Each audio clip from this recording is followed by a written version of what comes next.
Hey folks, this is Vint with Dad's Gaming Addiction, and today we're going to quickly check out V Rising. This is a game that you can find on Steam's Early Access program for about $20. There are some DLCs available, but from what I can tell, all of them are cosmetic in nature. This is a top-down action RPG, and I have over 100 hours in it. I love this game. I'm just going to come out and say it right now. I really enjoy this game. I would say that I've played this more lately than I have Diablo 4. I'm actually having a more fun time playing V Rising than I am Diablo 4 for reasons that I'll get into a little bit later. One thing I do like is that you can create your own private game if you want to. You can go online with others. There's a PvE or PvP system. And when you're setting up your own server, you can customize it in almost every way. Yes, there's a couple of things that I would like to see, but you'll be able to adjust things like your build cost multipliers, crafting rate, how much damage you typically take, how much health you have, how much the gear that you don will influence your stats, that kind of thing. Whether or not you just want to unlock everything all at once. You can even custom save your rule set or preload an existing one just to save time if you want to do that. And I really love the customization options when it comes to server creation in this game. I think more games need to do that. And just having your own little custom world and you can invite one or two people in just to have some fun is awesome. So what are you going to be doing in this game? Well, you're going to create a vampire. There is a limited character creation screen, and you're going to go around this gigantic world and harvest things. Yeah, I know, it sounds cliche, but you're going to be going around, you need plants so that you can, various types of like plants, like sunflowers, for example, in order to craft like particular potions at your alchemy table once you unlock it. You'll be finding various ores in the environment, whether they be copper or iron or silver, and all of it is a system of progression. So you won't be able to mine out the iron until you get the necessary stronger tools that you need to mine them. So you start off with like copper, and then from there you create the tools that you could possibly create at that point in time, the best kind, and then you upgrade yourself to iron, and then so on. So there is like a progression system in the form of ore and metals. The better the metal, the better, obviously. Over time, you'll be able to shapeshift into different animals in order to move around the environment, although you will be able to commandeer horses that get you around a lot faster. This is especially useful when you're taming a human. Yes, you can actually, I'll get to that later, but you can actually tame humans in this game to act as prisoners in a jail cell, or you can have them act as servants, and again, I'll show you that later, but you can't fast travel while you're sort of like corralling them, so you kind of have to rely on either just walking or using a horse to get around quickly so that you can bring them back to base. There are some other things that you can use later down the line. You'll get these little stones that you can create that will fast travel that human back to an available jail cell, so you don't have to do all that, but that's a technology that you have to unlock as you play. One thing I will complain about, I get these random skips as I play. I don't know what it is. They're like lag spikes. I don't know if it's just like the game trying to load an environment or what, but there's, especially in combat, it's really annoying. Sometimes I'll be trying to like accurately go around and do things and get around soldiers and other creatures and kill them, but lag spikes will like shoot me into places that I really don't want to be in that combat. It's annoying. Let's just put it that way. You will be able to go into, little villages and larger villages and loot them to your heart's content. The resources do regenerate over time, I guess. They like reappear. So when you feel like you've completely wiped out a little village, or you've commandeered like part of a village just by taking everything they have, you can come back the next day and typically everything has respawned and you can loot it all again. And again, that is going to be your gameplay loop. This game is extremely grindy. Even on the most generous of server settings, you're going to need a lot of resources to craft all the different things in this game. And I kind of like that. There's a lot of loot and a lot of storage. I love resource management games like this, and I love crafting systems Granted, this game probably doesn't have a deep crafting system, but it's still a lot. It can be extremely overwhelming for a first-time player as they start unlocking table after table after table. So just be warned that, you know, there's a lot of different resources in this game, and they're all in different biomes. So if you need this biome, you need to go here, or if you need this resource, you need to go here to do that. Getting back to combat real quick, the different enemies you'll face also depends on the biome. Sometimes in like the stronger areas, you'll come across priests and other like holy units that can do damage to you. There's different kinds of resistances in this game, like holy, garlic, sunlight. These are things that you'll need to manage as you level up your character. You can pop potions and other things in order to, you know, sort of resist against that. But yeah, combat's fairly fluid. Depending on the weapon that you have equipped, whether it be a sword or a spear or a long sword or an axe or a mace, you'll have different abilities that you'll be able to use. So like the mace, you can do these giant swings, whereas, you know, with the sword, it's like sometimes a whirlwind attack. You'll also have to manage your blood. On the bottom middle of your screen, it's like a little red globe, which is kind of reminiscent of the whole health from, say, Diablo and other action RPGs. But rather, blood here is important to you. You have to replenish your blood. And different humanoids, even animals, they have a different blood quality. And over time, you'll unlock an ability to see all of them at a glance without having to hover your mouse over these creatures. But the better the quality of that blood, the more abilities you get. And it also depends on the type, too. An animal, for example, will give you different bonuses than a humanoid will. So it's up to you on like what creatures you want to go after, what humanoids you want to go after, what kind of buffs you want. And again, the higher the quality of the blood, the more that unlocks. It's like a tier system. So at 20% blood quality, you might get one buff from this creature type. Whereas at 73% blood quality, you'll unlock maybe 2, 3, or even 4 types of different buffs for that creature type. So if you come across a humanoid that's really high in blood quality, you could tap it and you'll have access to that for a while until you lose blood and need to replenish. Like I said, you can capture humanoids to sort of tap them in your jail cells. In addition to go around the environment and collecting resources and looting and pillaging, you'll have access to a V-Blood system, which is like a boss menu, and they increase in gear as you play. They start from like level 1 or whatever, up all the way up to level 80. And you kind of have to keep upgrading your gear in order to combat that and to face them. But the nice thing is they unlock new technologies and new recipes, and they unlock new vampire powers. Like, you've got these spells, and you can, in addition to using your weapons that you're crafting, you can use a variety of different spells across, I think, 4 or 5 different magics. But typically, these bosses, you will track them. The game will lead you, like, there's a little blood trail that will spawn every now and again, and you can follow it to the boss that you're tracking. And then once you kill that boss, you, again, sort of suck its blood dry, and then you gain, sometimes it'll drop some really rare stuff, but typically if it's the first time that you've beaten that boss, then it'll unlock something new for you, whether it be a bear form so that you can maul things as you see fit or get through like heavily fortified areas that you wouldn't be able to get through otherwise.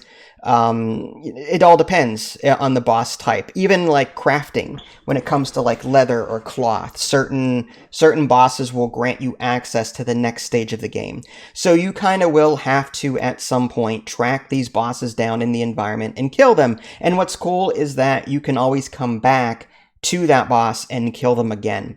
And that's another like thing I love about this game, is that the zones are not based on your level. It doesn't scale. So in the starter area levels, enemies will always be the same level. In the later areas of the game, they will always be that harder level. So you can always like go back and, you know, grind out resources. If that weren't bad enough, you do have to deal with sunlight. Sunlight in this game, there's a day and night cycle, and you can set the settings in your private server if you want to. But this sunlight will kill you if you stay in it long enough. So during the day, you kind of have to not only manage combat, but also stay out of the sunlight while you're doing it. There is a vast network of teleportation, I guess stones or portals, that you'll find in the environment. You can even create your own. You can have up to 5 bases in this game. Again, that's all dependent on your server settings. I have mine set at 5, but I think it's more limited by default. And you'll be able to create bases, which is really cool. At different points of the map, there's sort of like set areas of the map where you can create a base if you want to, and go from there.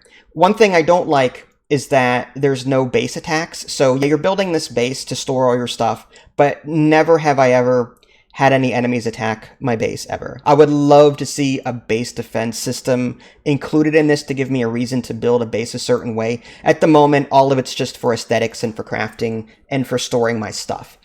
Speaking of crafting and storing, you will eventually unlock room floor types like leatherworking floors and alchemy floors, and by putting the right tables, the crafting tables, into the appropriate room that's closed off, you gain bonuses, which is really cool. If you're in the research room and you're unlocking new technology, or you're crafting the kinds of parchment that you need to randomly discover new technology, having the tables in the correct rooms will lower the amount of resources you need. If you're in the forge area and you're trying to craft something, but you've got a forge floor there, and if it's in a confined area, then you'll be able to craft things a bit cheaper.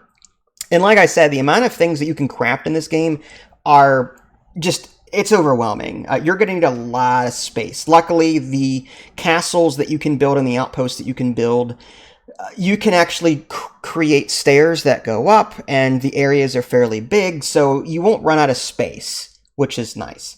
You'll also be able to decorate to some degree. I typically don't bother with it because I'm more of like a minimalist kind of person. I like efficiency and small efficient spaces over large decorated ones. But yeah, you can create your castle up, you can go out with it. It's really easy to do. You can even do some light farming if you want. You can create these plots, and then you can put down various types of seeds in these plots, and they will grow plants over time. It's just super simple. You just swipe at them and then they regrow over time. Getting back to the whole servant thing, you'll be able to, in the environment, sort of dominate a human, and you can either walk them back to a coffin that you've created in your castle, or you can, if you have the technology, use a summoning stone, purple stone thingy, to teleport them back to a jail cell. And then once they're in the jail cell, you can sort of convert them into a vampire, prisoner, servant, whatever. Once they become a servant, they're dead at that point and cannot become a prisoner again to tap them out. But servants are really useful because you'll be able to use them for, I hesitate to use the word base defense because there really isn't. They'll just wander around your castle, occasionally kill a wolf that might be outside your castle walls or something like that. But what's really cool is that they will, if you command them to, go out into the environment, into the different zones, and collect things. You've got this castle throne that you'll be able to build at some point. And different zones in the environment will get you different resources. So you can take 2 of your people, send them out to this area, say a silver mine, and if their gear is good enough, you can equip gear on them. And if it's good enough, and their gear score is good enough, they will go out and be successful and collect these things and come back. Each area will collect a variety of different resources, so it's up to you. And you'll have to manage their gear regularly because the better resources and the better loot is in areas that are stronger, so you'll have to put better gear on them, which is, sometimes a pain. But yeah, it's lots of fun. And each of these servants have different, attributes. Some are Silverlight hunters, some have strength, some are farmers, some are hunters, tracking expertise. You're going to match the icons that they're good at with the areas that you're putting them in for extra effect. Prisoners, you just keep them in a jail cell. You need to feed them and you need to keep their misery down. But if you do that, you can tap them every now and again for blood. On the other hand, there's 1 or 2 things that bother me a little bit. For one, there's no XP system. Everything in this game is gear-based. No matter how many enemies you kill, you will not level up. All you're really doing is killing them for their gear or for their materials, whatever. So unfortunately, like, you could sit there and grind out things all day, but it's not going to improve your character until you manage to craft new gear that will make you better. And I've had to wiki a couple of times on, okay, I'm supposed to be fighting these bosses that are, gear level 60 or 70, whatever, and I'm only gear 60. So, how do I upgrade my gear better? What piece of gear can I upgrade now to get myself onto the level that they're at? There's this new trinket in this jewel crafting table that I didn't see, and if I equip that, I'll go up by 4 gear points. It's little things like that. So there's no, like, talent trees, there's no skill trees, there's no XP leveling. All of it is gear-based. So, like, part of me is like, okay, that's fine, it's less complicated that way. On the other hand, I like grinding for XP. One of the things I like about the Diablo system is the Paragon points that you get.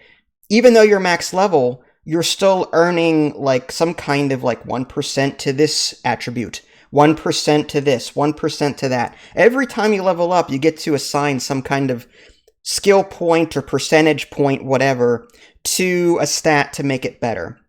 So in theory, your character can just get stronger and stronger and stronger and stronger. Whereas with a lack of an XP system in this game, the only progress you make is through gear, so sometimes fighting all these enemies are moot. Unless you really need the resources, you can bypass all of that. Your character will not get stronger for killing one werewolf as opposed to 100 werewolves or whatever the case is. So that's one thing that bothers me about this particular game. I wish there was more of a XP system, and I've already mentioned the whole base defense thing. Building outposts is kind of pointless, just because, like, they never attack your outposts. So you can just surround a castle heart with a couple of walls and put a portal nearby, and there you go. There's your fast travel. But I don't have to bother putting anything in this little outpost to make it more defensible or to give it any charm, whatever. All of it's just aesthetic. I wish there was a reason to create grand outposts to make them stronger. I wish there was a reason to expand on them more, if I, could just say that. I mean, don't get me wrong, it's still fun to create an outpost, but, like, there's no reason to other than for aesthetic reasons. That being said, yes, I have an issue with the whole gear system. I wish there was actually more gear to craft in this game instead of it being a flat jump from copper to iron to whatever, the next. I wish there was more resources that I could optionally go into if I wanted to. Like, at one point, you go away from metals and then into silk gear, and that's the best you can possibly make, and then you're back into something else again. So it's like you're sort of ramrodded into a particular gear path in order to get to the next part of the game and succeed.